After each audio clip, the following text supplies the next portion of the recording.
বেরাদরান ইসলাম, বেরাদরান তরিকত, আল্লাহ জাল্লা শাআনুহু সে শুকরিয়া আদায় করি যে আল্লাহ তাআলা আমাদেরকে শ্রেষ্ঠ সৃষ্টি হিসাবে সৃষ্টি করে তার হাবিবের উম্মত হিসাবে কবুল করেছেন। আলহামদুলিল্লাহ।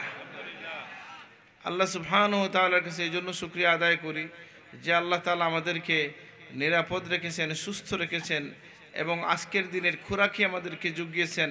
হাদিস শরীফের মধ্যে এসেছে, মান আসবাহা ইয়াওমান আমিনান ফি সিরবিহি মুআফান ফি জাসাদিহি ইনদাহু কুত ইয়াউমিহি ফাকান্নামা হিজাত লাহু দুনিয়া। যে কোনো মানুষ যদি এমন একটা সকালে উপনীত হয় যে ওই সকালে তার কাছে সে শারীরিকভাবে সুস্থ, সে নিরাপদ আছে, সুস্থ আছে এবং ওই দিনের খোরাকি তার কাছে আছে, আল্লাহ যেন দুনিয়ার সব নিয়ামত তাকে দান করেছেন। সুবহানাল্লাহ। তো এই জন্য আমরা আবারও শুকরিয়া আদায় করছি। আলহামদুলিল্লাহ। আমরা এই জন্য শুকরিয়া আদায় করি যে আল্লাহ তাআলা আমাদেরকে এমন একটা ভূখণ্ডের অধিবাসী বানাইছেন যে ভূখণ্ড আল্লাহর অলিদের পদভারে মুখরিত। আলহামদুলিল্লাহ। আমরা এই জন্য দোয়া করব যে সকল আল্লাহর অলিরা দূর দূরান্ত থেকে কালেমার পতাকা নিয়ে, তাওহীদ রিসালাতের খবর নিয়ে যারা আমাদের সমাজে এসেছেন এবং এখানে পৌত্তলিকতা দূর করে তাওহীদের পতাকা, রিসালাতের পতাকা উড্ডীন করেছেন, তাদের জন্য আমরা দোয়া করি আল্লাহ তাদেরকে আমাদের পক্ষ থেকে, উম্মতের পক্ষ থেকে উত্তম জাযা নসিব করুন। আমিন।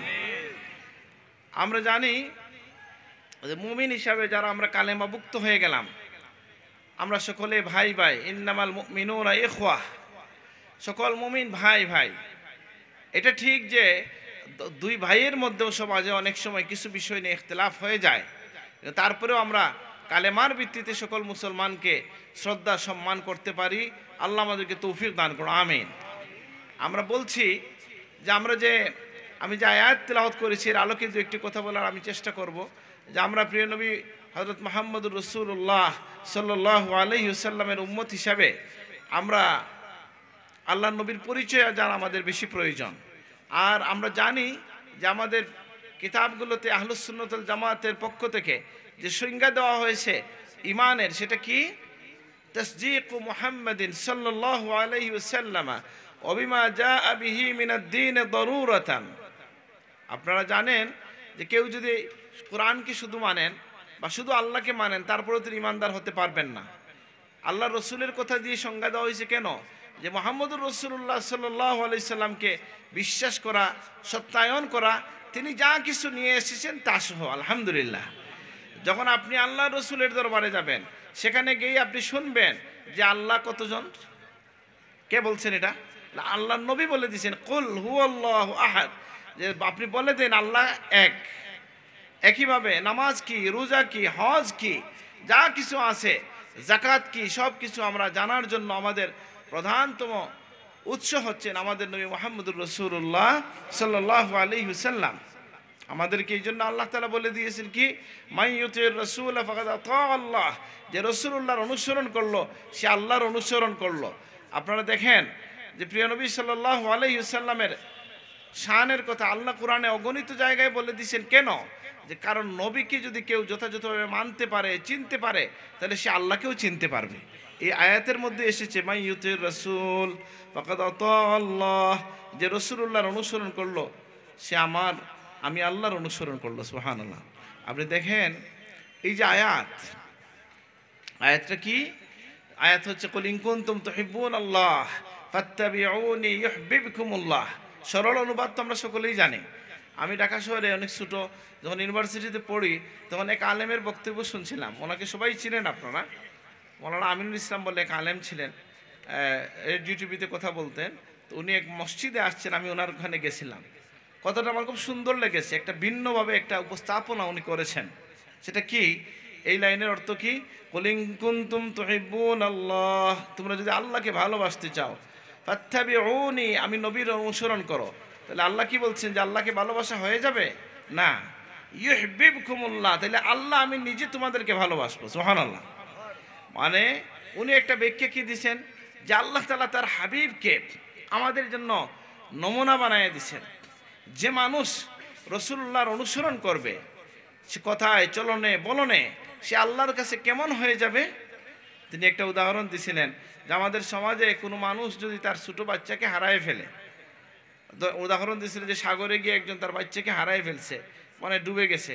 এরপরে ওই মানুষ যদি দেখে ওই সাইজের কোনো বাচ্চা দেখলে তাকে বুকে জড়াইয়ে দেবে বলে আমার জাদুরে, তাই না, বলে না? ঠিক সেইভাবে যে বান্দা সিরতে সুরতে আখলাকে আল্লাহর রসুলের কাছে মানে অনুসরণ করে আসবেন, রসুল্লাহকে মেসদাক মেনে যিনি যত কাছে যেতে পারবেন, আল্লাহ তাকে তত বুকে টেনে নেন। সুবহানাল্লাহ। আল্লাহ তাকে বলেন আমি ভালোবাসি। সুবহানাল্লাহ। আল্লাহ তাআলা সেই ভালোবাসা আমাদেরকে নসিব করেন, আমিন। এই জন্য কি বলা হয়েছে যে আপনাকে আল্লাহ ভালোবাসেন কিনা, আমাকে আল্লাহ ভালোবাসেন কিনা, এটার কোনো আলামত আছে কিনা? বলে একটা আলামত হচ্ছে এই যে সুন্নতে রসুলের উপর অনুসরণ করা আমার জন্য সহজ হয়ে যাবে, তাহলে আমি বুঝবো আমার আল্লাহ আমাকে মায়া করতে শুরু করছেন। সুবহানাল্লাহ। এই জন্য আমরা জানি, এই জন্য কোরআন কারিমে অগণিত জায়গায় পুরা কোরআনটাই তো নবীর চরিত্রের বর্ণনা। সুবহানাল্লাহ। কানা খুলুকুহু আল কোরআন। আম্মাজানকে যখন গিয়ে বলা হলো, হে আম্মাজান আমাদেরকে নবীজির চরিত্র বৈশিষ্ট্যের কিছু বর্ণনা দেন, নবী করিম সাল্লাল্লাহু আলাইহি ওয়াসাল্লামের বিবি জান আমাদের আম্মাজান তিনি বললেন আমা তাকরাউন আল কোরআন, তোমরা কি কোরআন পড়ো না? যখন তারা বললেন হ্যাঁ পড়ি, তিনি বললেন কানা খুলুকুহু আল কোরআন, তার চরিত্র হচ্ছে কোরআন। সুবহানাল্লাহ। মানে কোরআনে যা কিছু লিখিত আছে তার বাস্তব নমুনা হচ্ছেন আমাদের নবী মুহাম্মদুর রাসূলুল্লাহ সাল্লাল্লাহু আলাইহি ওয়াসাল্লাম। সুতরাং এবং একইভাবে আল্লাহর নবীর সাথে আদবের কথা, আদবের কথা আল্লাহ কীভাবে বলে দিয়েছেন আমাদেরকে, নবীর সাথে কথা কীভাবে বলবেন সেটাও শিখিয়ে দিয়েছেন। সুবহানাল্লাহ। লা তাকুল রাইনা ওয়াকুল উনজুরনা, তোমরা বলবা না রাইনা, বলো উনজুরনা। লা তুকদ্দিমু বাইনা ইয়াদাইল্লাহি ওয়া রাসূলিহি ওয়াত্তাকুল্লাহ ইন্নাল্লাহা সামিউন আলিম। লা তারফাউ আসওয়াতাকুম ফাওকা সাওতিন নবী ওয়া লা তাজহারু লাহু বিল কওলি কাজাহরি বা'দিকুম লিবা'দিন আন তাহবাতা আমালুকুম ওয়া আনতুম লা তাশউরুন। তোমরা একে অপরকে যেভাবে আহ্বান করো আমার নবীকে সেভাবে আহ্বান করো না। তোমরা যদি বেয়াদবি করো তাহলে বুঝতেই পারবে না, তোমাদের সকল আমল ধ্বংস হয়ে যাবে। আল্লাহ আমাদেরকে রক্ষা করুন, আমিন। আমরা জানি যা সকল আল্লাহ নবীকে আল্লাহ তাআলা কতটুকু সম্মান দিয়েছেন, মর্যাদা দিয়েছেন, কতটুকু ভালোবেসেছেন। যে শিফা কাজী আয়াজের মধ্যে কাজী আয়াজ রহমতুল্লাহ আলাইহি তার কিতাবের মধ্যে লিখছেন কি, যে সকল একটা বৈশিষ্ট্য আমাদের নবীর এই যে আল্লাহ তাআলা সকল নবীকে তার নাম ধরে ডেকেছেন, আর আমাদের নবীকে আল্লাহ তাআলা কি করেছেন, এক এক সময় এক একটা লকব দিয়ে ডাক দিয়েছেন। সুবহানাল্লাহ।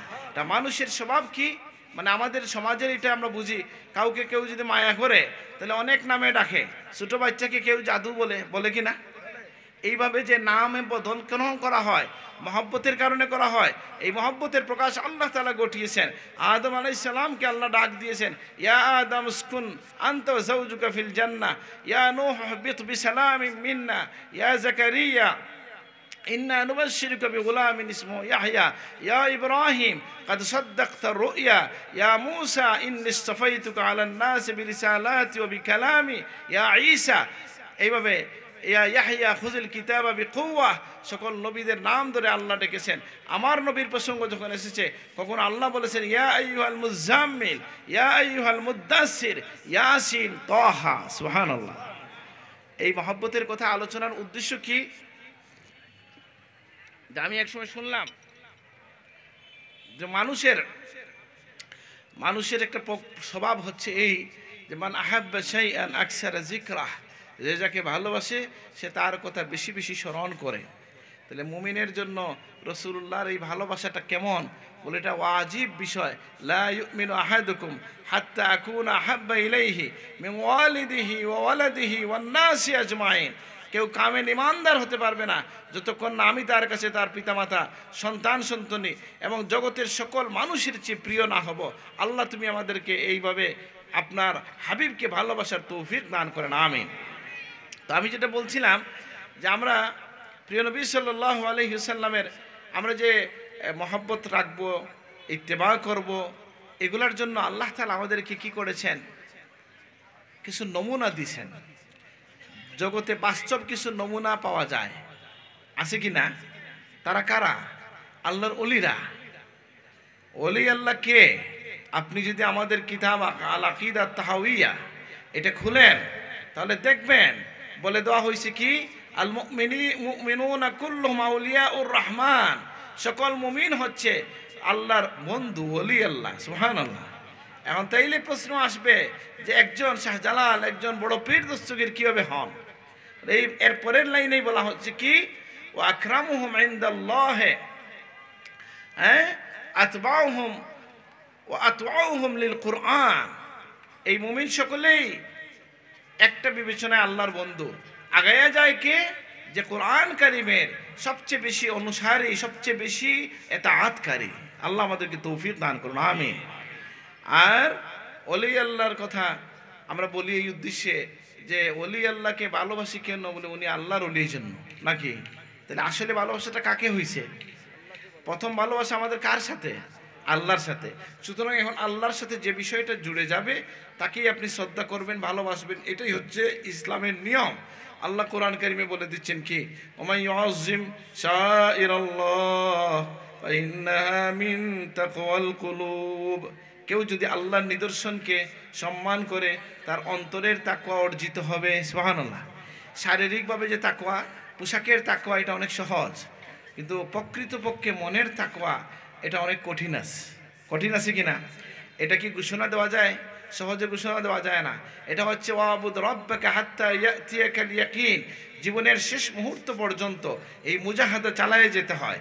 তখন আল্লাহ যদি আমাদেরকে কবুল করেন, আল্লাহ আমাদের সকলকে আপনি কবুল করেন, আমিন। আমরা জানি যে এই যে তাকওয়া বা এই যে রাসূলুল্লাহর ইত্তেবা, এটার সাথে সাথে রাসূলুল্লাহর মহব্বত, এটা খুবই প্রয়োজনীয় বিষয়। ওই হাদিসের কথা আমি আপনাদেরকে স্মরণ করিয়ে দিচ্ছি, যে হাদিসের মধ্যে বর্ণনাকারী বলতেছেন যে আল্লাহ রসুল যখন এই কথা বলছেন, ইসলাম কবুলের পরে সাহাবায়ে কেরামকে সবচেয়ে বেশি খুশি হইতে দেখছি। যেদিন একজন এসে বলছেন, ইয়া রাসূলুল্লাহ মাতা সাআহ, কবে কিয়ামত সংগঠিত হবে? নবীজি বললেন, মা আদাততা লাহা। তখন তিনি বললেন, ইয়া রাসূলুল্লাহ আমি বেশি নামাজ রোজা করতে পারি নাই, ওয়ালাকিন্নী উহিব্বুল্লাহ ওয়া রাসূলাহ, আমি আল্লাহ তার রাসূলকে ভালোবাসি। তখন নবীজি কি বলছেন? নবীজি ফরমাইছেন, আনতা মা মান আহবাবতা, যার সাথে তোমার ভালোবাসা তার সাথে তুমি কিয়ামতে থাকবে। সুবহানাল্লাহ। এইভাবে রাসূলুল্লাহর এক সাহাবী ছিলেন, যিনি কোনো একটা অপরাধে দুই একবার ধরা খাইছেন, তাকে শাস্তি দেওয়া হয়েছে। তিনি নবীজির মজলিসে বসেছিলেন, অন্যান্য সাহাবীরা তার দিকে হেয় দৃষ্টিতে তাকাচ্ছিলেন। নবীজি জিজ্ঞেস করলেন, তোমরা কি তার দিকে এই জন্য তাকাও যে সে গুনাহগার? বলিয়া রাসূলুল্লাহ, হ্যাঁ। জেনে রাখো, যদিও সে গুনাহগার, সে আল্লাহ তার রসুলকে ভালোবাসে। সুবহানাল্লাহ। এই হাদিস আমার মতো গুনাহগারকে সাহস যোগায়। কি বলেন? যে আমরা আল্লাহর রসুল, আমরা গুনাহগার, কিন্তু নবীজিকে আমরা ভালোবাসি। আল্লাহ তুমি কবুল করো, আমিন। তা আমরা এই জন্য সৌভাগ্যবান। আমি প্রথমে যে কথা বলছিলাম যে আমাদের কাছে আল্লাহর রসুলের এই নুরানিয়তের, এই রুহানিয়তের, এই কোরআন কারীমের, এই সুন্নাহর যে পতাকা, যাদের হাত ধরে আমরা পাইছি, তারা আলহামদুলিল্লাহ এই সমাজের, এই দেশের, এই ইতিহাসের শ্রেষ্ঠ মানুষ, আলহামদুলিল্লাহ। আমি যে পরিবার থেকে আসছি, যদিও আমি অযোগ্য, আমাকে যদি আমার দাদা সাহেবের দিকে তাকাইয়া দাওয়াত দেওয়া হয় ভুল হয়েছে, কারণ আমি ওনাদের যোগ্য উত্তরসূরি না। কিন্তু আমি বলছি, আমরা যাদের হাতে হাত রাখছি, আমরা দৃঢ়ভাবে বলতে পারি যে এই রশি, এই সোনালী রশি আল্লাহ রসুলের কদম পর্যন্ত পৌঁছে গেছে। আমি যদি আমার সিলসিলা বলি, কোথায় গেছে? আমার দাদা সাহেব হযরত ফুলতুরি রহমতুল্লাহ আলাই, তার পীর ও মুর্শিদ হযরত বদরপুরি রহমতুল্লাহ আলাইহি, তিনি আসাম বাংলার একজন শ্রেষ্ঠ আল্লাহর ওলি ছিলেন। দল মত নির্বিশেষে, ধর্ম বর্ণ নির্বিশেষে সব মানুষ তাকে শ্রদ্ধা করত। সুবহানাল্লাহ। এরপরে হচ্ছে হাফিজ আহমদ জৌনপুরি রহমতুল্লাহ আলাইহি, চকবাজারে যার মাজার আছে, জানেন কি আপনারা? হ্যাঁ। এবং তার কাছ থেকে উনি কামালতি হাসিল করছেন কীভাবে, আমি ঘটনাটা বলবো। স্বপ্নে দেখলেন যে ওনাকে ডাকছেন একজন, বলছেন তুমি চাঁদপুরে আসো। উনি কিচ্ছু না বুঝেই চাঁদপুরে গেছেন, বদরপুর রহমতুল্লাহ আলাইহি। উনি নামার পরে, কোথা থেকে নামছেন? ওনার ওই যে নামছেন, উনি ট্রেন থেকে নামার পরে কয়েকজন হুজুর ওনাকে রিসিভ করছেন। উনি বলেন, আপনারা আমাকে চিনলেন কীভাবে? আমাদের হুজুর পাঠাইছেন, এরকম একজন ট্রেন থেকে নামবেন, আপনার বর্ণনা দিয়েছেন, আমরা চিনে ফেলছি, আপনাকে নিয়ে যেতে বলছেন। সুবহানাল্লাহ। তখন তিনি গেলেন। যাওয়ার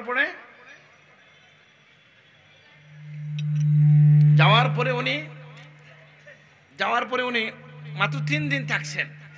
এবং আসার সময় ওনার জীবনে যে কথা লেখা আছে, আসার সময় উনি বলছেন 3 দিনের পর উনি পেরেশান হয়ে গেছেন যে আমি আপনাকে কোথায় পাবো আর? উনি বলছেন আর দেখা হবে না। যখন এটা বলছেন তখন উনি খুব আরও আবেগ আপ্লুত হয়ে গেছেন।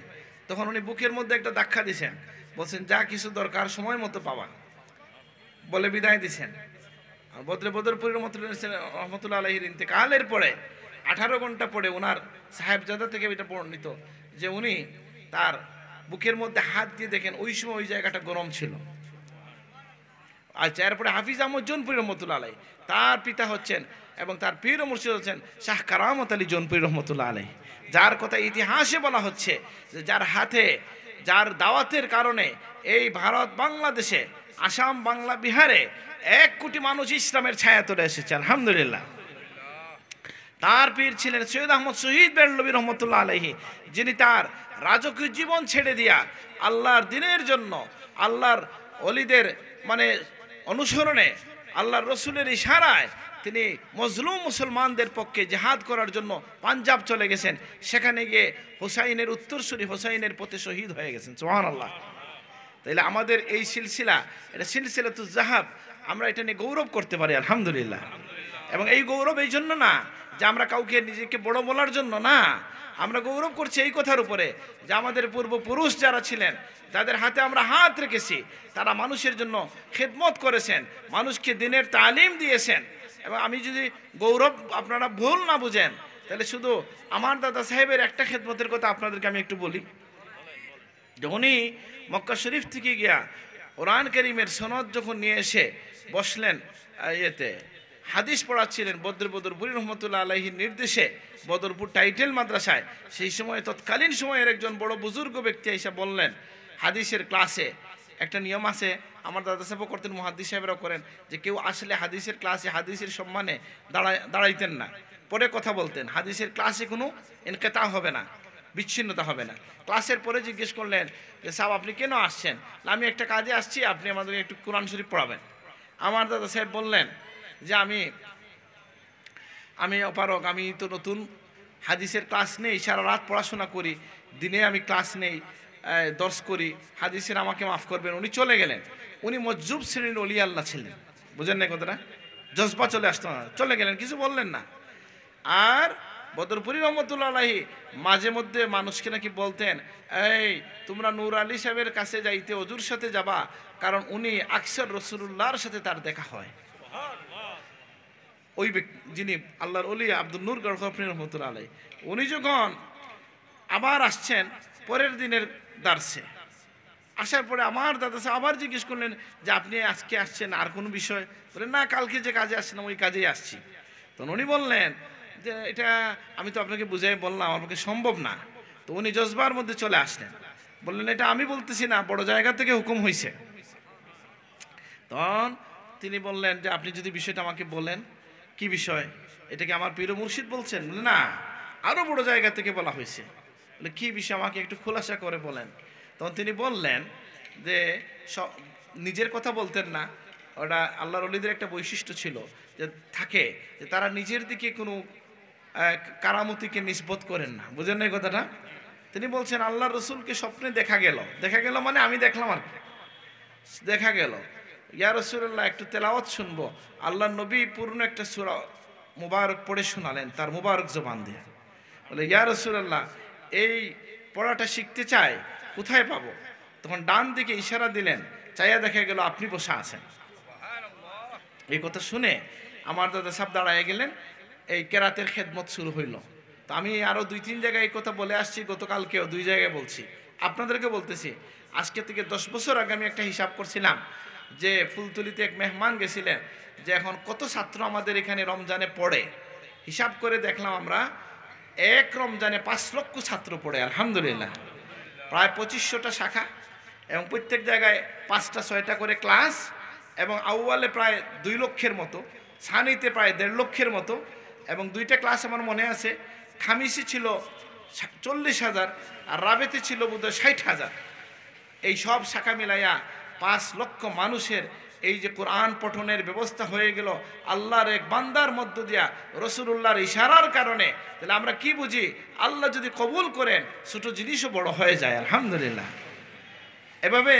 এবার সকল আল্লাহর ওলিদের সাথে এই সম্পর্কটা দিয়েই তারা আগান। আমরা এই জন্যই তাদেরকে শ্রদ্ধা করি, ভালোবাসি। আমরা এই দিকে গৌরব করছি না, আবার গৌরব করতে পারে যে যদি আপনার পূর্বপুরুষ ইমানদার হয় আপনি গৌরব করতে পারেন, অসুবিধা নাই। নবী ইয়াকুব আলাইহিস সালাম, আমাদের অনেক ভাই দেখবেন বলবে যে বাপদাদার দোহাই দে, কারা? কাফেররা বলে না অনেকে, ঠিক আছে। বাপদাদার দোহাই যদি দেয় কারো বাবা মানে পূর্বপুরুষ ইমানদার না হয় তাহলে এটা আয়েব। আর যদি ইমানদার হয় তার দোহাই দেওয়া নবীদের সুন্নত। সুবহানাল্লাহ। ইয হাদারা ইয়াকুব আল মাউত ইয ক্বালা লিবানিহি, যখন ইয়াকুব আলাইহিস সালামের মৃত্যু আসলো তার সন্তানদেরকে তিনি জিজ্ঞেস করলেন তোমরা আমার পরে কার ইবাদত করবে? তারা বলল কি, নাবুদু ইলাহাকা ওয়া ইলাহা আবাইকা ইব্রাহিম ওয়া ইসমাঈল ওয়া ইসহাক, আমরা ইবাদত করব এক আল্লাহর। এই কথা বলেন নাই, কি বলছেন? যে আপনার ইলাহ, আপনার বাবা ইব্রাহিম, ইসহাক, ইসমাঈল, তাদের যে আল্লাহ, এক আল্লাহর ইবাদত করব। সুবহানাল্লাহ। তাহলে বোঝা গেল যদি সঠিক বিষয়ে সঠিক মানুষের উদাহরণ দেওয়া যায় কি যায় না? যায়। এটা তো নবীদের সুন্নাত। এইভাবে আমাদের সমাজে অনেক ছোট ছোট বিষয় নিয়ে বিভ্রান্তি ছড়ানো হয়, হয় কি না? যারা আপনাকে কেউ বলে বসলো যে আপনি কি কোরআন হাদিস মানেন না হানাফি মাযহাব মানেন, এই প্রশ্ন করাটা কি ঠিক হইল? এই প্রশ্নের মধ্যেই ভুল আছে। আমাকে যদি এখন এসে কেউ জিজ্ঞেস করে আপনার বাড়িটা কোথায়, বাংলাদেশে না সিলেটে না জকিগঞ্জে না ফুলতলিতে, বলে ভাই আপনি তো ভুল করতেছেন, সবটাই ঠিক। ঠিক আছে কি না? আর একটার ভিতরে আরেকটা আছে।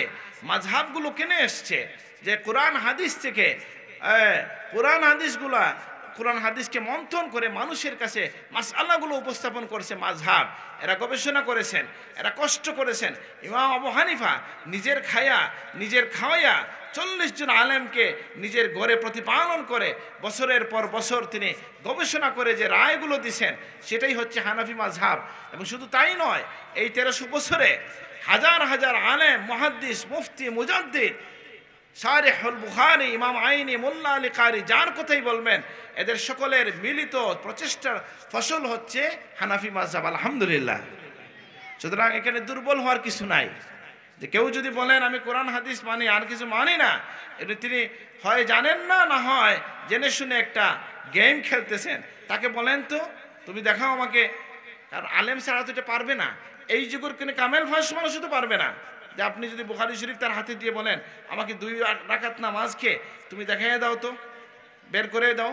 সে কি নিজে দিয়ে বের করে না তার মাযহাবের ইমামের ফতোয়ার কিতাব থেকে নামাজ পড়ে? কোনটা থেকে নামাজ পড়ে?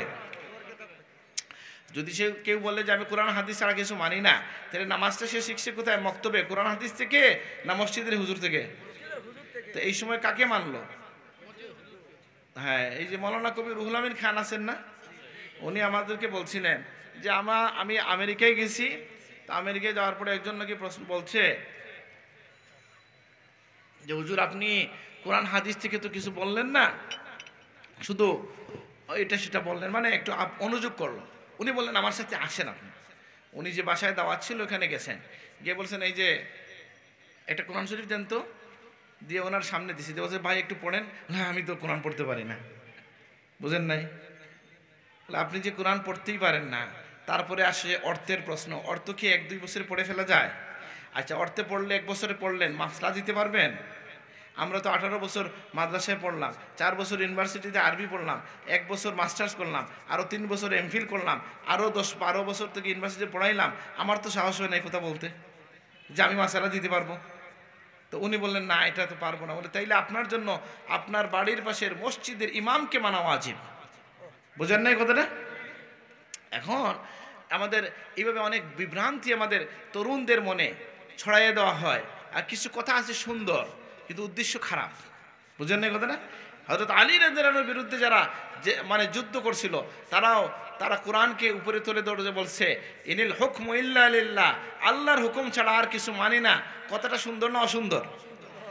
সুন্দর কথা, আর লাগাইছে অসুন্দর কাজে। তিনি তখন দুঃখ করে বলছিলেন কালিমাতু হাক্কিন উরিদা বিহাল বাতিল, কথাটা সত্য, উদ্দেশ্য খারাপ। বুঝেন নাই কথাটা? এইভাবে অনেক সুন্দর কথা আমাদের সমাজে বিভ্রান্তি ছড়ানো হয়। আমিন জুড়ে বলা আসছে বলা নিয়ে বিভ্রান্তি ছড়ানো হয় কিনা?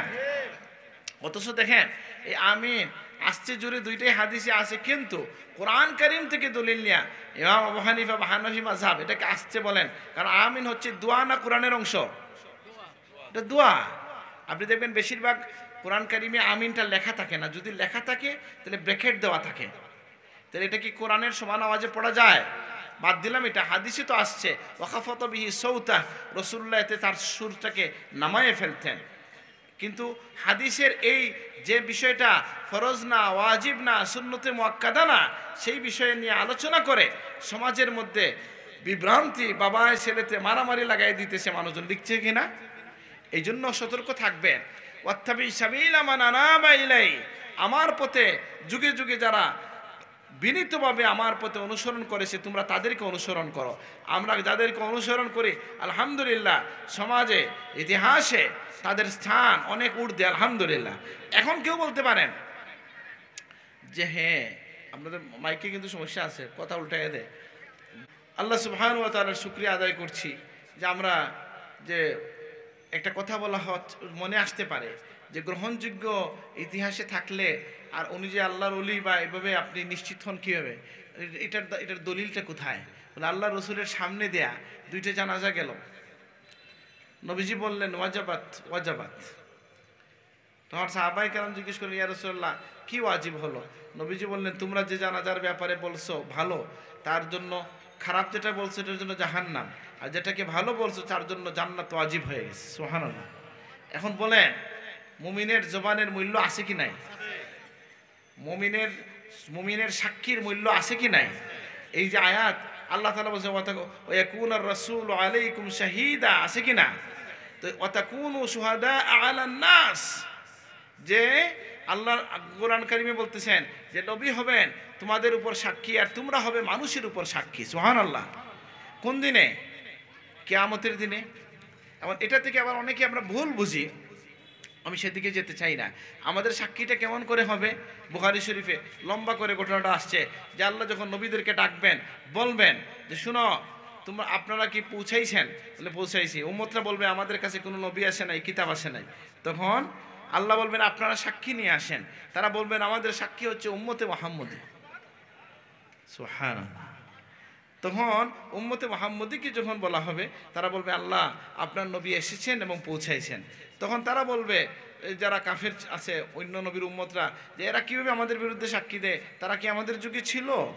তখন তারা বলবেন যে আল্লাহ আপনি একজন সত্য নবী কিতাব সহ পাঠাইছিলেন, তার কাছ থেকে আপনার কালাম থেকে জেনেছি আপনার নবীরা আপনার দাওয়াত পৌঁছেছেন। সুবহানাল্লাহ। তাইলে কি আমরাও কিয়ামতের দিনে সাক্ষী হব, এবং সাক্ষী হওয়ার জন্য হাজির হইতে হয় না, দেখা শর্ত না। কেন? বলে উইথ ডকুমেন্ট সাক্ষী হইতে পারে, এটা বলা উচিত না। বলে তাইলে এখন আপনি যদি মনে করেন যে তাইলে আগের যুগের যে সাক্ষী দিলাম আমরা, এই জন্য কি আমরা ওই যুগে হাজির ছিলাম না? তাহলে কীভাবে সাক্ষী দিচ্ছি? ডকুমেন্টের ভিত্তিতে সাক্ষী দিচ্ছি। ডকুমেন্ট কি? কোরআন সুন্নাহ। আর রাসূলুল্লাহ যে আমাদের উপর সাক্ষী দিবেন, কীভাবে দিবেন? নবীজি বলছেন তুরাদু আলাইয়া আমালাকুম, তোমাদের আমল আমার কাছে পেশ করা হয়। সুবহানাল্লাহ। নবীজি ফরমাছেন কি আকসিরু আলাইয়া সালাতাকুম ইয়াউমাল জুমআহ, জুমার দিনে তোমরা বেশি বেশি আমার উপর সালাত পেশ করো, আল্লাহ তোমাদেরকে তৌফিক দান করো, আমিন। তখন এক সাহাবী প্রশ্ন করলেন ইয়া রাসূলুল্লাহ এটা কি আপনার ইন্তেকালের পরেও ওয়ান্তা বালিতা আরিমতা, আয় বালিতা মানে আপনি যখন মাটির সাথে মিশে যাবেন তখনও কি এটা চালু থাকবে? তিনি রাসূলুল্লাহ তখন আমার উম্মতকে শিখিয়ে দিলেন, বললেন ইন্নাল্লাহা হাররামা আলাল আরদ আন তাকুলা আজসাদাল আমবিয়া ফাইন্না নাবিয়াল্লাহি হাইয়ুন ইউরযাকু, আল্লাহ তাআলা হারাম করে দিয়েছেন মাটির উপরে নবীর দেহ সে খেতে পারে না, নবীগণ জীবিত রিজেক্ট দেওয়া হয়। সুবহানাল্লাহ।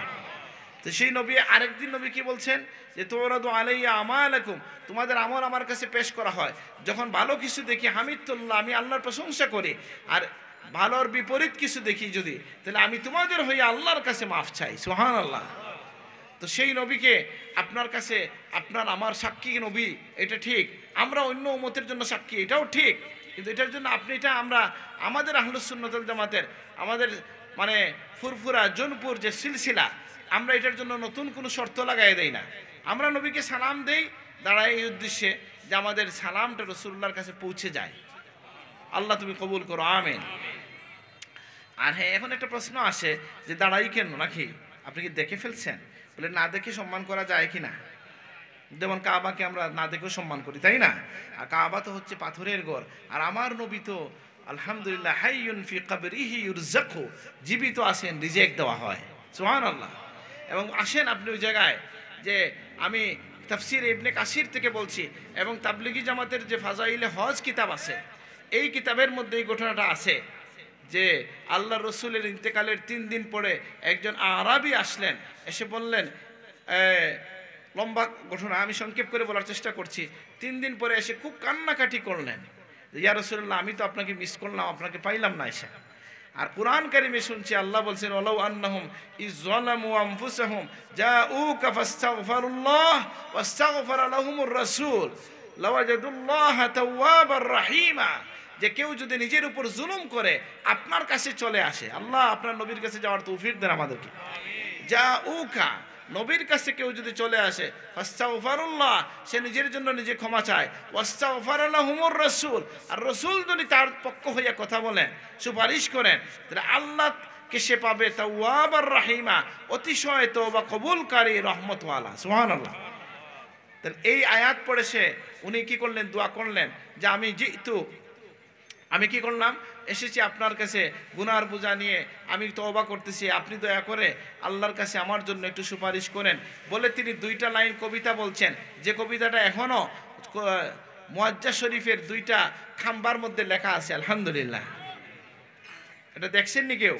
যদি নতুন করে যান গেলে দেখবেন যে মুয়াজ্জা শরীফ রাসূলুল্লাহর যেখানে গিয়ে আমরা সালাম দেই, আমাকে যখন আমার চাচা যান বলছেন, আমি নিজে গিয়ে দেখছি এই 2টা লাইন ওখানে লেখা আছে, তাফসিরে ইবনে কাসিরে আসছে। আর আমি প্রথমে এটা পড়ছি, ফাজাইলে হজ, যেটা তাবলিগ জামাতের একটা কিতাব আছে না, ওই কিতাবের মধ্যে এটা আছে। যে ঘটনাটা কি বলবেন, তাবলিগ জামাতের কথা কেন বললাম?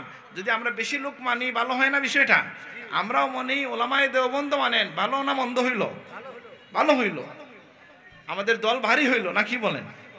এটাই আমি বলছি। তো কি বলছেন ওখানে তিনি বলছেন কবিতার ভাষায়, কি বলছেন, ইয়া খায়রা মান দুফিনাত বিল কায়াযুমুহু ফাতাবা মিন তিবিহিন্নাল কাউ ওয়াল আকামু নাফসিল ফিদাউ লিকবরিন আনতা সাকিনুহু ফীহিল আফাফু ওয়া ফীহিল জুদু ওয়াল কারামু। তিনি বলছেন ইয়া খায়রা মান দুফিনাত বিল কায়াযুমুহু, যে জমিনে যত শরীর রাখা হয়েছে সবচেয়ে শ্রেষ্ঠ মানুষ, হে শ্রেষ্ঠ মানুষ, ফাতাবা মিন তিবিহিন্নাল কাউ ওয়াল আকামু, আর আপনার শরীরের বরকতে জমিনের সমতল এবং উঁচু নিচু সকল জায়গা পুষ্পময় হয়ে গেছে, সুবহানাল্লাহ। নাফসিল ফিদাউ লিকবরিন আনতা সাকিনুহু, যে কবরের আপনি বাসিন্দা সেই কবরে আমার জান কুরবান হোক, ফীহিল জুদ ফীহিল আফাফ ওয়াল জুদ ওয়াল কারাম, সেখানে আছে দয়া, ক্ষমাশীলতা, দানশীলতা, সুবহানাল্লাহ। ওই যিনি বর্ণনাকারী তাফসিরে ইবনে কাসিরে আসছে, বলেন কোন কিতাবে আসছে বলেন? ইবনে কাসির। ইবনে কাসির কি আমার দাদা লিখছেন? আমাদের মানে শর্ষিনা বা জোনপুর বা ফুরফুরা কোনো হজরত দেখছেন না?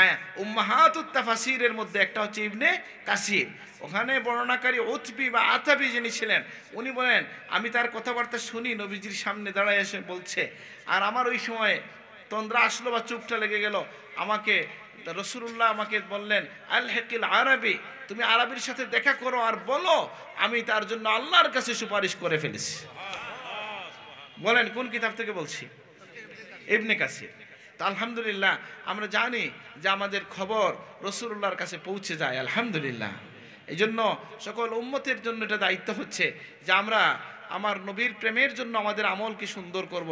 আর আমি যদি খারাপ হই কে লজ্জা পান? আমার নবী লজ্জা পাবেন। এই জন্য আল্লাহ তোমার হাবিবের দিকে তাকায়া আপনার হাবিবের চেহারাও ওরকে উছিলায়, আল্লাহ আমাদের আমলকে সুন্দর করে দেন, আমিন। আমার নবীর চেহারার উছিলা আমরা কেন দেই? যে চেহারা দেখে আল্লাহ আমাদের কিবলা বদলাইয়া দিয়েছেন, সুবহানাল্লাহ। قد نرى تقلب وجهك في السماء فلنولينك قبلة ترضاها, যে নবীজি বলা লাগে নাই, বারবার তাকাচ্ছেন, আল্লাহ বলেন আপনি বলতে হবে না, আমি বদলাইয়া দিচ্ছি, সুবহানাল্লাহ।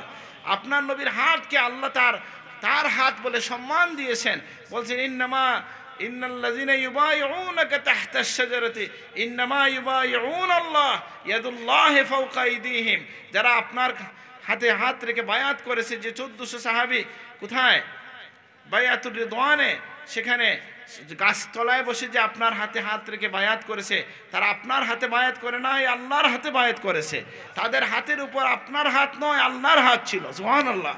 আপনার নবীর বক্ষ মোবারকের কথা আল্লাহ বলছেন, আলাম নাশরাহ লাকা সাদরাক, হে নবী আপনার বক্ষকে আমি প্রসারিত করেছি। অথচ অন্য নবী দোয়া করেছেন যে হে নবী আল্লাহ আমার বক্ষকে প্রসারিত করে দেন। মুসা আলাইহিস সালাম বলছেন রাব্বিশ রাহলি, আর আপনার নবী দোয়া না করা অবস্থায় আল্লাহ নিজে থেকে ঘোষণা দিয়েছেন আমি আপনার বক্ষকে প্রসারিত করে দিয়েছি। সুবহানাল্লাহ। আপনার নবীর চোখের কথা কোরআনে এসেছে, মা যাগাল বাসর ওয়া মা তাগা। আপনার নবীর জিহ্বা মুবারকের কথা কোরআন কারীমে এসেছে, হাতের কথা এসেছে, কদমের কথা এসেছে। আলহামদুলিল্লাহ, সেই নবীর উম্মত হতে পেরে আমরা ধন্য। আলহামদুলিল্লাহ। বুখারী শরীফে আল্লাহর হাবিব বলেছেন, নাহনুল আখিরুন আল আউয়ালুনা ইয়াউমাল কিয়ামা, কিয়ামতের দিন যদিও আমরা শেষে শেষে আসছি, কিন্তু কিয়ামতের দিন সব কিছুতে আগে আগে থাকবো আমরা। সুবহানাল্লাহ। কেন? আন আউয়ালু মান কারা আল বাব, জান্নাতের দরজায় আমি প্রথম খটখটাবো। ওয়া মাইয়া, আমার সাথে থাকবে আমার উম্মতের একটা মিসকিনের একটা দল। সুবহানাল্লাহ। মিসকিন বলতে আবার অনেকে ভুল বুঝেন। মিসকিন কোন মিসকিন? এটা অন্য হাদিসে ব্যাখ্যা আসছে, যে মানুষের কম আছে কিন্তু সে আল্লাহর উপর সন্তুষ্ট না, মানুষের কাছে হাত পাতে না। দুইটা শর্ত, বুঝেন না এই কথা না? এই জন্য আর মিসকিন হওয়া মানে কি? ইফতিকার ইলাল্লাহ, ইস্তিগনা আনিন নাস, আল্লাহর প্রতি ফকিরি থাকা। মানুষের মধ্যে আমি ধনের মানে আমি কারো কাছে মুখাপেক্ষী হব না, এতে আল্লাহর উপর অসন্তুষ্ট হব না। এইরকম যে গরিব আছে, সে গরিব আল্লাহর হাবিবের সাথে প্রথম জান্নাতে যাবে। সুবহানাল্লাহ। তো সেই আমার এই জন্য আমি যে কাজী আয়াজ রহমতুল্লাহ আলাইহির কথা বললাম, উনি কিন্তু আরেকটা উদাহরণ দিয়ে বুঝাই দিয়েছেন যে আমাদের নবীকে আল্লাহ কত ভালোবাসেন। আল্লাহ নবীর তিনি নিজে হচ্ছেন খলিলুল্লাহ, হাবিবুল্লাহ, দুইটাই আমাদের নবীর সিফত। সুবহানাল্লাহ। নবীজি বলছেন কি, লাউ কুনতু মুত্তাখিজান খালিলান গায়রা রাব্বি লাত্তাখাযতু আবা বকরিন খালিলা, আমি যদি আল্লাহ ছাড়া কাউকে খালিল বানাইতাম তাহলে আবু বকরকে বন্ধু বানাইতাম। সুবহানাল্লাহ। হ্যাঁ, তখন বলছেন কি, ওয়ালাকিন সাহিবুকুম খালিলুর রহমান, তোমাদের সঙ্গী আমি মুহাম্মদুর রাসূলুল্লাহ, আল্লাহর খলিল। সুবহানাল্লাহ। তাহলে বলে আমার নবী যদি খলিল হন তাহলে কেন বলা হয় না হাবিব বলা হয় কেন? বলে স্পিকার হইলে এমপি কিনা এটা জিজ্ঞেস করতে হয় না। কারণ কি? বলে খলিল হচ্ছে হাবিবের নিচে, হাবিব হচ্ছেন খালিলের উপরের স্তর। আলহামদুলিল্লাহ। এবং তিনি তার কিতাবে আয়াত থেকে আয়াত দিয়ে বর্ণনা করে দিয়েছেন যে কেমন করে খালিল থেকে হাবিব ঊর্ধ্বে একটা একটা করে দিয়েছেন বর্ণনা। যে তিনি দোয়া করেছেন, রব্বি রব্বি ওয়াজনুবনি ওয়া বানিয়া আন না'বুদাল আসনাম। আল্লাহ ইব্রাহিম আলাইহিস সালাম দোয়া করছেন, আল্লাহ আমার সন্তানদেরকে, আমার পরিবার পরিজনকে মূর্তি পূজা থেকে, ভাস্কর্য বা কি বলে এটা, যেটাই বলেন, মানে পূজা অর্চনা থেকে আমার বংশধরদেরকে বাঁচান। আর আপনার নবী তার বংশের জন্য দোয়া করার আগে আল্লাহ বলছেন, ইন্নামা ইউরিদুল্লাহু লিইউযহিবা আনকুমুর রিজসা আহলাল বাইতি ওয়া ইউতাহিরাকুম তাতহীরা, আমি সিদ্ধান্ত নিছি আমার নবীর পরিবারকে আমি পবিত্র রাখবো। সুবহানাল্লাহ। আবার ইব্রাহিম আলাইহিস সালাম দোয়া করেছেন, ওলা তুখজিনি ইয়াউমা ইউবআসুন, কিয়ামতের ভয়াল দিনে আল্লাহ আমাকে লজ্জিত করিয়েন না। আল্লাহ আমার নবী দোয়া করার আগেই ঘোষণা দিয়েছেন, শুধু আমার নবীকে নয়, আমার নবীর উম্মতকেও, ইয়াউমা লা ইউখজিল্লাহুন নাবিয়্যা ওয়াল্লাযীনা আমানু মা, আল্লাহ সেই দিনে নবীকে এবং তার সাথের কাউকে লজ্জিত করবেন না। সুবহানাল্লাহ। ইব্রাহিম আলাইহিস সালাম এইভাবে যত দোয়া করেছেন, প্রত্যেকটা দোয়া তিনি চেয়ে নিয়েছেন, আর আমার নবী চাওয়ার আগে আল্লাহ তাকে দিয়ে দিয়েছেন। সুবহানাল্লাহ। তো এইভাবে নবীর এই কথা বলার মধ্য দিয়ে কী লাভ হয়? ওই যে মিলাদুন নবীর সময় অনেক সময় দেখবেন আমাদের অনেক বন্ধু মনে করেন যে মিলাদ কে শুরু করলেন পয়লা, এটা কি সিরাজের পীর সাহেব না ফুরফুরার পীর সাহেব না কে? বলে প্রথম মিলাদের উদযাপন করেছেন সাহিবুল মিলাদ, যিনি স্বয়ং মুহাম্মদুর রাসূলুল্লাহ সাল্লাল্লাহু আলাইহি ওয়াসাল্লাম। নবীজিকে জিজ্ঞাসা করা হয়েছে, সুইলা রাসূলুল্লাহ সাল্লাল্লাহু আলাইহি ওয়াসাল্লাম আন সাওমিল ইসনাইন, নবীকে জিজ্ঞাসা করা হলো, ইয়া রাসূলুল্লাহ আপনি কেন সোমবারে রোজা রাখেন? নবীজি ফরমালেন, ফিহি উলিদতু ওয়া ফিহি উনজিলা আলাইয়া, এই দিনে আমার উপর কোরআন নাজিল হয়েছে, এই দিনে আমি জন্মগ্রহণ করেছি। সুবহানাল্লাহ। তাহলে মিলাদের শুকরিয়া কে আদায় করছেন প্রথম?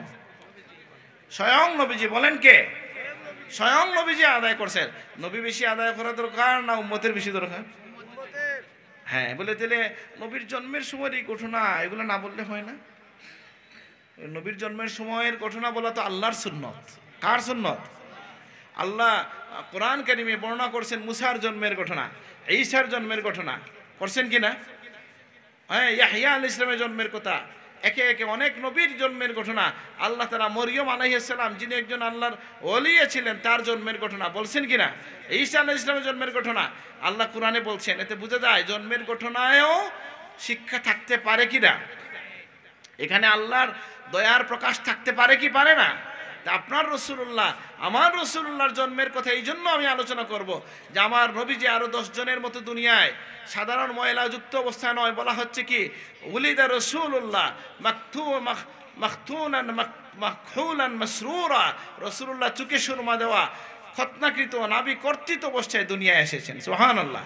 রাসূলুল্লাহ দুনিয়ায় সিজদানত অবস্থায় এসেছেন, আল্লাহর জিকির মুখে নিয়ে এসেছেন। সুবহানাল্লাহ। এই কথা শুনলে কি হয়? বলে এখানে তো আমলের কিছু নাই। বলে এখানে মুমিনের জীবন শুধু আমল নেই না, পয়লা ইমান দিয়ে শুরু, মানে শুরুটা আমল দিয়ে না ইমান দিয়ে। বলেন তাহলে নবীর ফজিলত এটা কার কিসের সাথে সম্পর্কিত? আমলের সাথে না ইমানের সাথে? কারণ ইমান তাজা হয় না নরম হয়? ইমান তাজা হয়। এই জন্যই নবীর ঘটনা আমরা বলছি যে আমার নবীর এই কথা বলা খুবই, আমাদের তো কাছে বেয়াদবি ঠেকে যে কেউ যদি বলে নবুয়তের আগের কোনো শিক্ষণীয় কিছু নাই, এই কথা বলার তো সরাসরি ইতিহাসের খেলাফ কথা, হাদিসের খেলাফ কথা। কারণ আপনার নবীর কথা যখন তিনি আম্মাজান খাদিজা যখন কাছে আসলেন, তখন তিনি তাকে কি বলে সান্ত্বনা দিছিলেন বলেন? কাল্লা ওয়াল্লাহি লা ইউখজিকাল্লাহু আবাদা, আল্লাহ কখনো আপনাকে লজ্জিত করবে না। কেন? ইন্নাকা লাতাসিলুর রাহমা, আপনি শিলা রেহমি করেন, আপনি দুঃখী মানুষকে সাহায্য করেন, আপনি দুষ্ট মানুষের পাশে দাঁড়ান। তো সেইলে বলেন এই যে শিলা রেহমি করা, দুঃখী মানুষের পাশে দাঁড়ানো, এটা কি ইসলামের পক্ষের কাজ, ভিতরের কাজ না বাহিরের কাজ? নবীর ঘরের পরিবার থেকে সাক্ষী দিচ্ছেন যে ইসলাম এসে যে বিষয়গুলোকে ভালো বলেছে, ফজিলতপূর্ণ বলেছে, ইসলামের শরীয়তের প্রকাশ হওয়ার আগে, নবীর জুহুরে নবুয়ত হওয়ার আগে, রিসালত প্রকাশ হওয়ার আগেও আমার নবীর স্বভাবের মধ্যে শরীয়ত প্রচলিত ছিল। আলহামদুলিল্লাহ, আল্লাহ তাকে এভাবেই প্রস্তুত করছেন। আমি কয়টা বলবো, এখন তো আর মিলাদুন নবীর আলোচনা না, কিন্তু আমি আপনাদের স্মরণ করে দেই যে নবীর জীবনে দুইটা ঘটনার কথা। একটা পেয়েছি আমি, একটা তো বুখারী শরীফে আসছে, আর একটা পেয়েছি দালাইলুন নবুওয়াহ লিল ইসবাহানি। আলেম যারা আছেন নেটের মধ্যে পাওয়া যায়, এগুলা ডাউনলোড করে প্রিন্ট করে নেবেন। সেখানের মধ্যে আসছে ওনার চাচা বা কেউ একজন তাকে নিয়ে গেছিলেন লাত উজ্জার কাছে সিজদা দেওয়ার জন্য। তিনি বলছেন আমাকে নিষেধ করা হয়েছে এদেরকে সিজদা দিতে। সুবহানাল্লাহ। আরেকটা ঘটনা শুনেন, খুব ছোট জিনিস, যে ওই যুগে কি পর্দার কোনো বালাই ছিল? বালাই এত কম ছিল যে তারা কাবাকে অনেক সময় তারা তোয়াফ করতো উলঙ্গ অবস্থায়। বলতো কি এটার মধ্যে ময়লা টয়লা থাকতে পারে, এটা ছাড়া প্রাকৃতিকভাবে তোয়াফ। নাউজুবিল্লাহ। তো কাবা যখন মেরামতের কাজ হচ্ছে, রাসূলুল্লাহ তখন যুবক বা কিশোর ছিলেন, তখন আল্লাহর নবীর নুরানি বদনের মধ্যে পাথরের ছাপ লাগতেছে দেখে উনার চাচা আব্বাস সেজন্য বললেন, ভাতিজা তুমি তোমার লুঙ্গিটা খুলে এখানে দিয়ে দাও, যাতে কাদের মধ্যে আর দাগ পড়বে না, কষ্ট হবে না। বুঝেন না এই কথাটা? এটা বুখারী শরীফ যারা আলেমরা পড়ছেন সবাই বলতে পারবেন। তখন রাসূলুল্লাহ কি হয়েছে বলে, এটা খুলতে গেলে নবীজির বেহুশ হয়ে পড়ে গেছেন। সুবহানাল্লাহ। তাহলে কি বুঝলেন এই হাদিস থেকে? আল্লাহ তার হাবিবকে কুদরতিভাবে তার নিজস্ব আয়াতের মধ্য দিয়া আল্লাহর নবীকে আল্লাহ রক্ষা করেছেন। সুবহানাল্লাহ। আল্লাহর নবী থেকে জাহিলি যুগের কোনো আচরণ প্রকাশ পায় নাই। আরেকটা ঐতিহাসে আসছে যে নবীজির কয়েকজন বন্ধু মিলে ওনাকে চাপাচাপি করছে, এই জন্য বন্ধুর কথা নবীজি খুব সতর্ক করে দিয়েছেন। কি বলছেন? যে আন্নাসু আলা দীন খালিলিহি ফালয়ানজুর আম্মা ইউখালিল, যে মানুষ হয় তার বন্ধুর দিনের উপরে, তোমরা লক্ষ্য রাখবে কার সাথে তোমার বন্ধুত্ব করছো। আল্লাহ আমাদেরকে সত্যবাদীদের সাথে, আল্লাহওয়ালাদের সাথে, জাকিরিনদের সাথে আল্লাহ আমাদেরকে সম্পর্ক রাখার তৌফিক দান করুন, আমিন। তো তারা বলছে যে চলে, জোর করছে নবীকে নিয়ে যাবে তারা একটা মেলায়। তো নবীজি কি করছেন, যে নবীজি রওনা দিছেন। রাস্তায় গিয়ে এত ঘুম পাইছে যে এরা ডাকতে ডাকতে নবীকে দেখছে, আর তো তোলা যায় না। তারা ওনাকে রেখে ওখানে চলে গেছে, পরের দিনের সূর্যের আলোতে নবীজির ঘুম ভাঙছে। সুবহানাল্লাহ। তাহলে আপনার নবীকে আল্লাহ রক্ষা করছেন কি করেন নাই? আমার নবীর নবুয়তের আগের যে যুগ ছিল তখনও তিনি নবী। নবী যখন আলমে আরওয়াহে ছিলেন তখনও নবী, যখন তিনি মাতৃগর্ভে তখনও তিনি নবী, যখন তিনি শিশু তখনও নবী, যখন কিশোর, যখন যুবক তখনও নবী, দুনিয়ায় নবী, কবরে নবী, আখিরাতে নবী। আলহামদুলিল্লাহ, তার নবুয়ত কখনো ইনকিতা হবে না। আগের যত নবী ছিলেন সকলেই তো আমার নবীর নবুয়তের বার্তা বাহক ছিলেন। আমাদের ইমাম আবু হানিফা বলছেন, ইনজিল ঈসা قد اتى بك مخبرا وانا الكتاب اتى بمدح هناك। হে ইয়া রাসূলুল্লাহ, ঈসা আলাইহিস সালামের ইনজিল এসেছিল আপনার শুভ আগমনের বার্তা বাহক হিসাবে, আর আমাদের এই কোরআন এসেছে আপনার চরিত্রের বর্ণনা হিসাবে। সুবহানাল্লাহ। তাহলে এই নবীজির চরিত্র মুবারকের বর্ণনার মধ্য দিয়া, আখলাকের বর্ণনার মধ্য দিয়ে আমাদের একটা উদ্দেশ্য হইল সওয়াব হাসিল করা, নাকি? আরেকটা হইল এই সিরাজ মুনিরের আলোয় আল্লাহ আমাদের জাহের বাতিনকে ইসলাহ করে দেন, আমিন। আমি আমার কথা শেষ করছি। আল্লাহ নবীর আখলাকের কথা আসাতে একটা ঘটনা মনে পড়ছে, যে এখানে আলী রাদিয়াল্লাহু কথা এসছে এইভাবে যে একজন এসে বলছে, আপনি লম্বা ঘটনা, ওনার থেকে ওনার পর্যন্ত গেছে, যে আমাকে সংক্ষেপে নবীজির চরিত্র বৈশিষ্ট্য সম্পর্কে একটু বলেন। উনি বলছেন, তুমি সংক্ষেপে সারা দুনিয়া সম্পর্কে একটু বলো আমাকে। উনি বলছেন, কীভাবে সম্ভব? সারা দুনিয়ায় তো ওয়াইজদের তো একটা স্বভাব হইল ওয়াজের মধ্যে কিছু সময় দিতে হয় যে কীভাবে আসলাম এটা বলতে। আমি কিন্তু ওয়াইজ না সেইভাবে, আমি তো ইউনিভার্সিটি পড়াই। আমি আসলে আসছি প্রায় 6 ঘন্টা জার্নি করে, একটু টায়ার্ড লাগতেছে আর কি, বারবার চাগাইতেছে, কষ্ট নেবেন না আপনারা। যেটা বলছিলাম, যে এসে বলছে যে আপনি আমাকে সংক্ষেপে নবীজির জীবন সম্পর্কে কিছু বলেন। তিনি বলছেন, সংক্ষেপে তুমি সারা দুনিয়ার একটা বর্ণনা আমাকে দাও। এটা কীভাবে সম্ভব? বলে, আমি বুঝলাম না, তুমি যে বলতেছো সারা দুনিয়া সম্পর্কে সংক্ষেপে বলা সম্ভব না, অথচ আল্লাহ বলছেন দুনিয়া হচ্ছে তুচ্ছ, অল্প, কম। কুল মাতাউদ দুনিয়া কালিল, দুনিয়া কেমন? অল্প। আর আমার নবীর জীবনের কথা আল্লাহ কি বলছেন? ওয়াইন্নাকা লাআলা খুলুকিন আযীম, আমার নবীর চরিত্র হচ্ছে মহান, বড়। সুবহানাল্লাহ। যেটা আল্লাহর কাছে তুচ্ছ সেটা তুমি বলে শেষ করতে পারবে না, আর আমার কাছে শর্ট ব্রিফ সংক্ষেপে নবীর জীবনী চাও, এটা কিভাবে সম্ভব? সুবহানাল্লাহ। তো আমরা আমার বক্তব্য বিভিন্নমুখী হয়ে গেল, নির্দিষ্ট একটা বিষয়ে কথা বলতে চাইছিলাম। আমাদের সংক্ষেপ বক্তব্য হলো যে আমরা সকলেই আল্লাহর ভালোবাসা চাই, রসুল্লাহর মহব্বত ইত্তেবা চাই। আল্লাহ তুমি আমাদেরকে তৌফিক দান করো, কবুল করো। আর আমাদের একটা সৌভাগ্য হচ্ছে এই জায়গায় যে আমরা এমন কিছু মানুষের সঙ্গ আল্লাহ আমাদেরকে দিয়েছেন, যাদের কাছে আল্লাহর হাবিবের খবর আমরা পেয়েছি। তারা কেমন, যে তারা তাদের জীবনটা আল্লাহর পথে ব্যয় করে গেছেন। আমরাও যেন আমাদের জীবনকে আল্লাহর জন্য ব্যয় করতে পারি। আল্লাহ তুমি তৌফিক দান করো। সামনে যে রমজান মাস আসছে, এটা আমাদের জন্য একটা মহান মাস। আল্লাহ নবী এটাকে মহান বলছেন কি? কাদ আতাকুম শাহরুন আযীম শাহরুন মুবারাকুন কারীম, তোমাদের সামনে কাদ আযাল্লাকুম বলছেন নবীজি, কাছাকাছি চলে আসছে, ছায়া দিচ্ছে এমন একটা মাস যেটা মহান, যেটা হচ্ছে আপনার মুবারক, যেটা হচ্ছে সম্মানিত মাস। সেই মাসকে যেন আমরা কোরআন কারীমের খেদমতে, কোরআনের তেলাওয়াতে কাটাইতে পারি। আল্লাহ তুমি তৌফিক দান করো। ওলামায়ে কেরাম বলছেন কি? শাহরুর রজব শাহরুজ জারআ, রজব মাস হচ্ছে বীজ বপনের মাস, শাবান হচ্ছে আপনার পানি সিঞ্চনের মাস, আর রমজান হচ্ছে ফসল ঘরে তোলার মাস। আল্লাহ আমাদেরকে তৌফিক দান করুন, আমরা যেন এই রমজানকে কাজে লাগাইতে পারি। আল্লাহুম্মা আমিন। আজকে যারা এই আয়োজন করেছেন আমি তাদেরকে মোবারকবাদ জানাচ্ছি।